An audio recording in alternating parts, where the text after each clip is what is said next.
The reading strategy I chose this week is Stir the Class, which is found on page 10 in the Go-To Strategies. This supports Principle 1 in our text this week, that in order to teach academic language effectively, teachers not only have to develop a language objective, but it needs to be embedded within the content objective. So for example, if my content objective is for students to describe, compare, explain, or analyze, that needs to be part of the language objective, which is applying those academic vocabulary within their reading and writing, preferably in all 4 domains. Stir the Class works where students are lined up along the perimeter of the classroom into groups of 4, and then each student is given a number within that group, 1, 2, 3, or 4. I may be in the center of the class. I might pose questions such as, how could you explain erosion? Or what are some effects of erosion?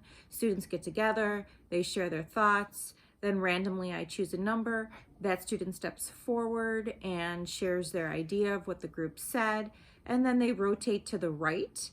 And then when they go to the group to the right, they also have to share what the last group's discussion was. So that definitely keeps all kids accountable. Some positive aspects is it builds confidence, encouragement, helps kids problem solve, and definitely movement. Some negativity might be a little too much stimulation for some children, and then certain groups might not collaborate as well as others. And this is only good for about 3 or 4 rounds. And then in regards to the writing, I would take it a step further, and they would apply that academic vocabulary within their writing, and I would use the graphic organizer strategy on page 14, the Frayer model, where they would then apply, they would read content area text, and they would search for that academic vocabulary in their reading. From there, then, they would use a Frayer model graphic organizer where they would define the target vocabulary, draw a picture. I always like to keep one square open for their choice, and they have different choices. They could do example, non-example, characteristics, describe in your own words. But then one box would definitely be that content area objective.